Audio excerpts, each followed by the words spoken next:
خان صاحب, coming to the current issues, K P میں آج چیف منسٹر کا ہو گیا الحمدللہ, وہاں پہ کوئی ایشو نہیں ہوا. پنجاب میں آپ کو لگتا ہے کہ اگر آپ لوگ خود کر لیتے اور الیکشن کمیشن پہ نہ ڈیپینڈنٹ, اب الیکشن کمیشن پتہ نہیں کل کیا فیصلہ کرتا ہے, کیا ہو رہے گا, مجھے تو کنفیوژن لگ رہی ہے. الیکشن کمیشن بدقسمتی سے اس کو ہونا چاہیے تھا نیوٹرل امپائر. الیکشن کمیشن تو ایک اس طرح نون لیگ اور پیچھے سے ان کو جو ہینڈلرز ہیں وہ اتنا کنٹرولڈ ہے کہ ہمارے 8 یا 9 دفعہ انہوں نے ہمارے خلاف فیصلہ کیا تحریک انصاف کے خلاف.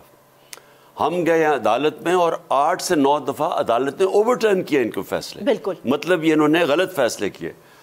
میرے اوپر توشہ خانہ کیس ہے, وہ یہ لے کے بیٹھا ہوا ہے الیکشن کمیشن. پھر کوئی فورن فنڈنگ, وہ فورن فنڈنگ اب چینج کیا تو پروہیبٹیو فنڈنگ آ گئی ہے. باقی پارٹیز کے سنتے نہیں ہیں. وہ باقی توشہ خانہ کا عدالت نے پوچھا جی باقیوں کا بتائیں ریکارڈ توشہ خانہ کا, انہوں نے کہا جی یہ سیکرٹ ہے, ماشاءاللہ یہ ہم بتا نہیں سکتے. اور وہ گھر لے گئے ہوں گے نا, اور وہ گاڑیاں لی ہوئی ہیں زرداری نے, بی ایم ڈبلیو پتہ نہیں کیا, جو ساری انلیگل ہے. نواز شریف نے گاڑی لی ہوئی ہے توشہ خانہ سے, اس کی کوئی بات نہیں کر رہا.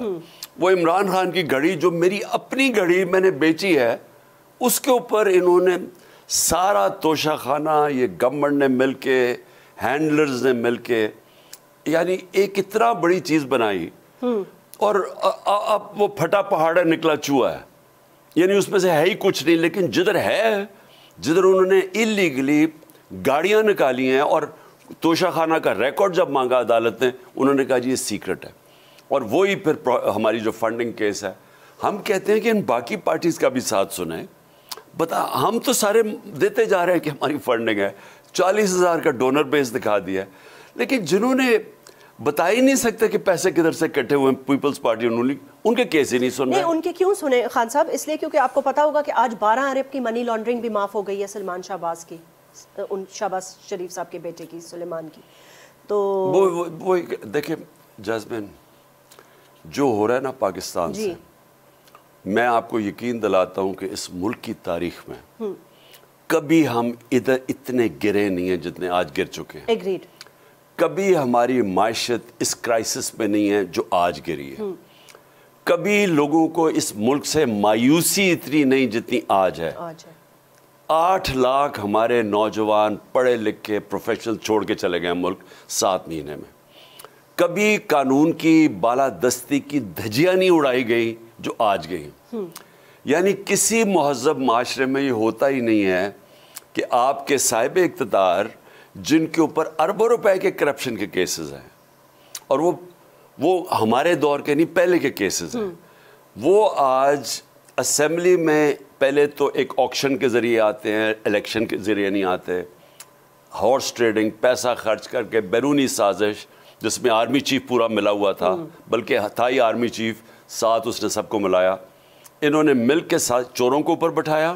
انہوں نے آتے ساتھ ہی اسمبلی میں سارے اپنے کرپشن کے کیسز قانون پاس کے, نیب کی امینڈمنٹس چینج کر کے معاف کروا لی. اسی کا تو آپ پہ پریشر ڈالا کرتے تھے نا کہ یہ قانون آپ کے دور میں ہو جائے تاکہ ان کو صفائی کر. میرے اوپر یہی جنرل باجوہ بھی بار بار کہتے تھے کہ جی اکانومی کے اوپر زور لگائے, احتساب کو بھول جائیں. کیوں پوچھا نہیں آپ نے؟ وہ ان کے ساتھ ملے ہوئے تھے. نہیں, لیکن آپ کہتے ہیں نا کہ میں تو آئے ہوں احتساب کے نام پر, اور آپ نے پورے پاکستان کو کنونس کیا, اور ایون جنرل باجوہ نے کتنی میڈیا کے لوگوں کے ساتھ ملاقاتیں ہوئی. جنرل باجوہ نے, ایک جنرل باجوہ تھے ایکسٹینشن سے پہلے, ایک تھے ایکسٹینشن کے بعد. ایکسٹینشن سے پہلے جنرل باجوہ بھی میڈیا کو بٹھا کے کہتے تھے کہ انہوں نے کتنی چوری کی ہے. جی ٹھیک ہے, بالکل سب کو بتاتے تھے. مجھے یعنی نواز شریف کی چوری, وہ پھر ان کی جے آئی ٹی جو جنرل باجوہ نے 2 بریگیڈر بھیجے تھے, انہوں نے ہی ثابت کیا نواز شریف کی پینما کیس, جس کی وجہ سے نواز شریف آج تک معاف نہیں کر رہا جنرل باجوہ کو. ان کا وہ دماد نے آج بولا ہے ان کے کیس, یا 2 دن پہلے. تو انہوں نے پہلے بتایا کہ کتنے کرپٹ ہیں. یہی ثابت کیا جا رہا تھا پاکستان کی ایجنسیز نے کہ یہ کتنے کرپٹ ہیں. ہمیں بتایا جا رہا تھا سب کو, اور پھر انہی کو اٹھا کے ہمارے اوپر بٹھا دیا, اور پھر ہمیں کہا کہ اب ان چوروں کے پیچھے لگو. یو ٹرن کر کے, اس کو کہتے ہیں یو ٹرن. پہلے وہ کرپٹ تھے, اب آگے وہ حکمران. اور ہم جب پروٹیسٹ کر رہے تھے, ہمیں وہ 25 مئی کو انہوں نے ہمارے پہ ظلم کیا, میڈیا پہ ظلم کیا, سب رپورٹ کیا, ارشد شریف سے جو کیا, اعظم سواتی, یعنی ظلم کیا ہمیں ان چوروں کو ان کی غلامی کروانے کے لیے. ان کو ایکسپٹ کرنا ہے بس, کسی طرح مارو ان کو, کسی طرح ہم ان کو مان جائیں ان چوروں کو. اگر یہ ویڈیو آپ کو پسند آئی ہے تو اس چینل کو سبسکرائب کریں اور بیل آئیکن کو کلک کریں. 2022 بہت سارے تحفے بھی دیکھے گیا پاکستان کی عوام کو. پاکستان کی عوام کو ایک تحفہ یہ دیا کہ عوام کو پتہ چل گیا کہ پاکستان کا میڈیا کیا ہے. سال 2022 میں سب سے زیادہ دیکھے جانے والا چینل بول نیوز رہا نمبر 1. ہم نے بہت سارے شوز اور ٹرانسمیشنز کی, پورا سال مسلسل جدوجہد میں نکل گیا کہ یہ ووٹ آف کانفیڈنس کے پیچھے کون لوگ تھے. توڑے ریٹنگ کے سبھی ریکارڈ. سوشل میڈیا پر بھی سب سے زیادہ تیزی سے 2.4 بلین ویوز کا سنگ میل عبور کیا. اینکرز کو بھی عوام میں سب سے زیادہ مقبولیت ملی اور سوشل میڈیا پر بھی بول رہا سب پر سبسکرائب کریں اور بیل دبائیں تاکہ کوئی خبر رہ نہ جائے.